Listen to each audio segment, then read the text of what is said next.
Thank you. Thank you. Thank you. Good evening.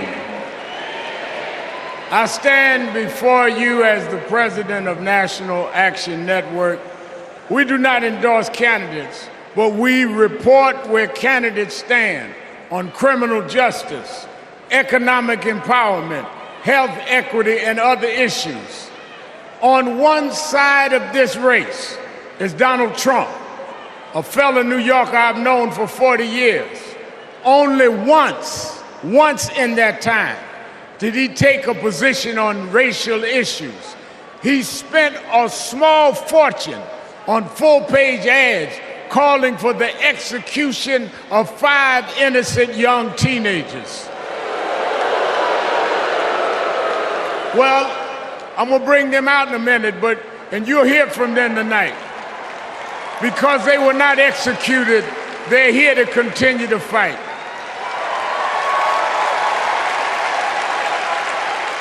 But it was there that I saw Trump love to fan racial flames. On the other side is a woman that I've walked with in Selma, Alabama to commemorate the 59th anniversary of Bloody Sunday.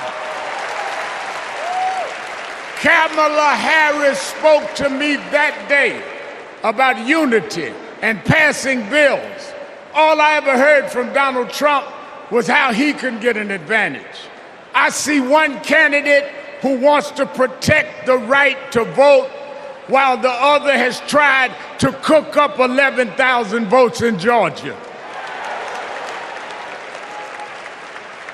I see a candidate who, with Joe Biden, brought leaders to the White House to confront violent hatred, running against a man who said neo-Nazis in Charlottesville were fine people.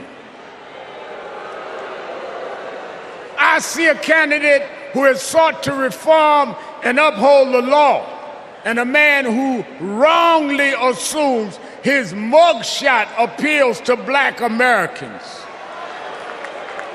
I worked with Kamala Harris. In every job she's had, she has consistently committed to making government work for those of us who've been disadvantaged.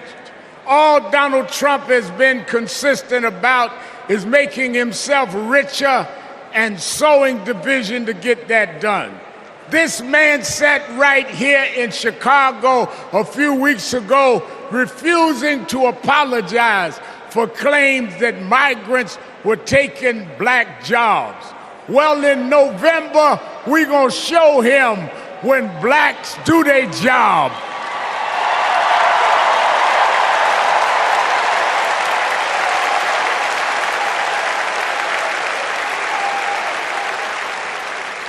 And we are going to join with whites and browns and Asians, and we're going to do a job on those that have done a job on us.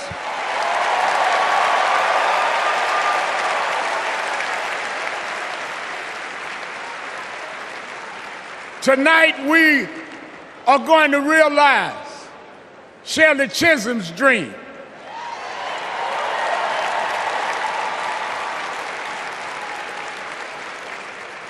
"52 years ago, I was one of the youth directors in her campaign for president.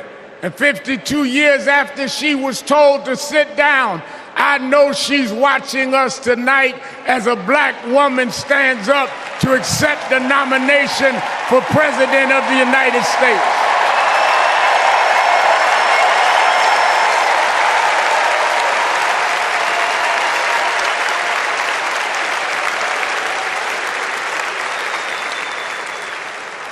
We have fought too hard for women to be told to get out of the kitchen.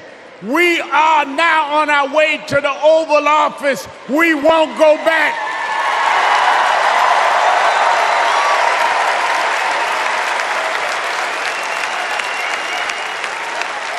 We fought hard. We fought hard for LGBTQ loved ones to get out the closet. We won't go back.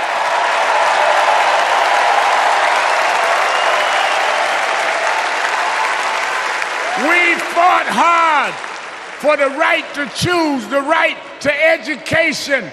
We suffered and died and bled, went to jail to get the right to vote. We won't go back.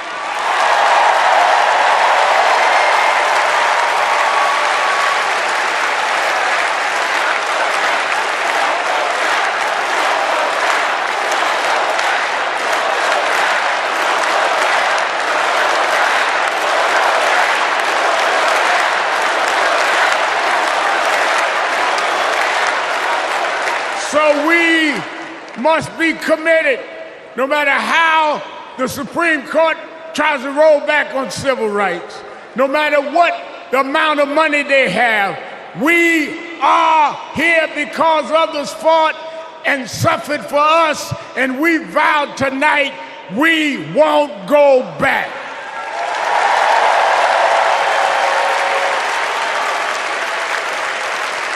This November, we will go forward to fulfill the promise of a just and fair nation.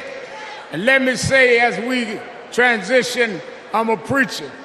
And in Psalms it says, weeping may endure for a night, but joy comes in the morning. We've endured January 6th. We've endured conspiracy theories. We've endured lies and areas of darkness, but if we stay together, black, white, Latina, Asian, Indian American, if we stay together, joy, joy, joy, joy coming in the morning.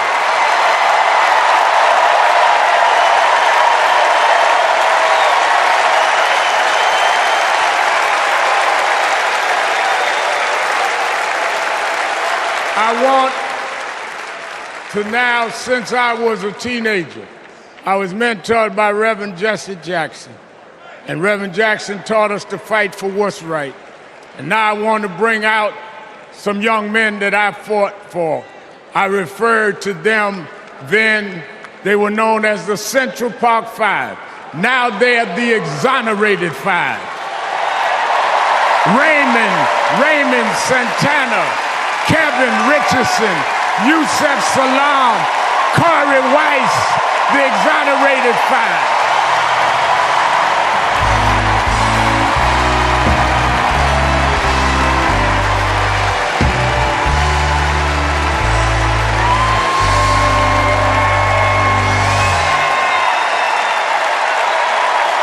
We won't go back.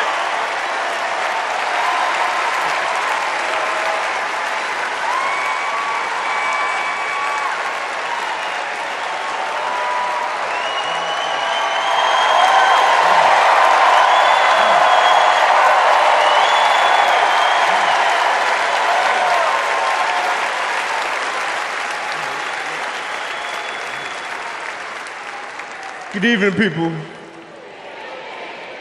My name is Corey Wise. 35 years ago, my friends and I were in prison for a crime we did not commit.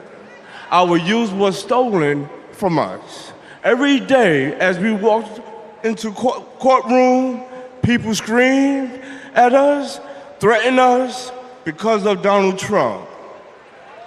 He spent $85,000 on a full-page ad in the New York Times, calling for our execution.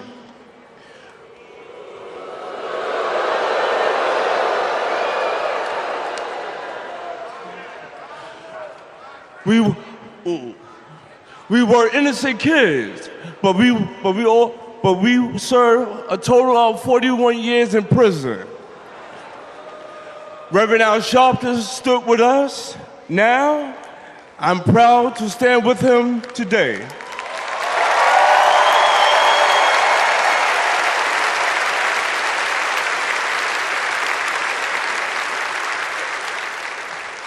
Vice President Kamala Harris has also worked to make things fairer. I know she will do the same as president. Now approve that message.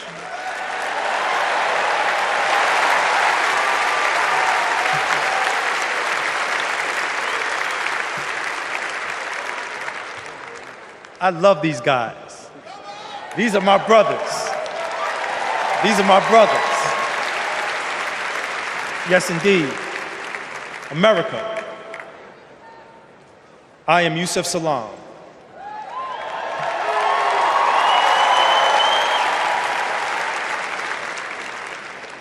A New York City councilman representing my hometown of Harlem.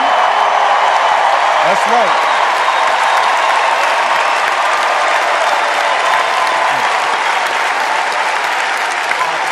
Man. Representing my hometown of Harlem, USA. And listen, as my friend Corey Wise just said, 45 wanted us unalive. He wanted us dead. Today, we are exonerated because the actual perpetrator confessed and DNA proved it. That guy says he still stands by the original guilty verdict.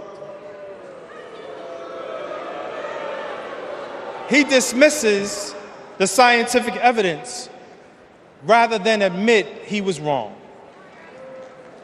He has never changed, and he never will.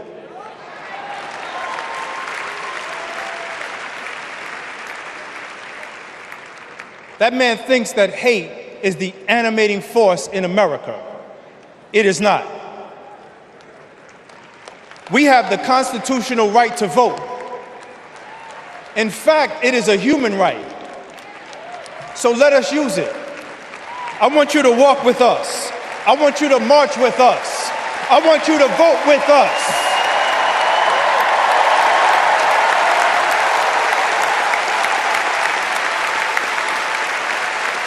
And together,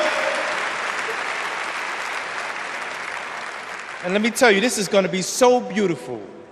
And together, on November 5th, we will usher in Kamala Harris and Tim Walz into the White House.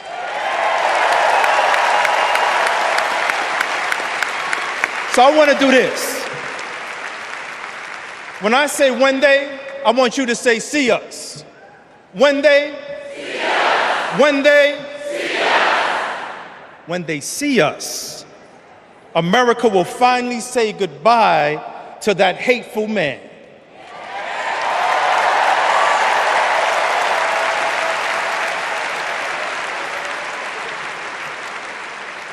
We will say what I have said after 7 long years of wrongful incarceration.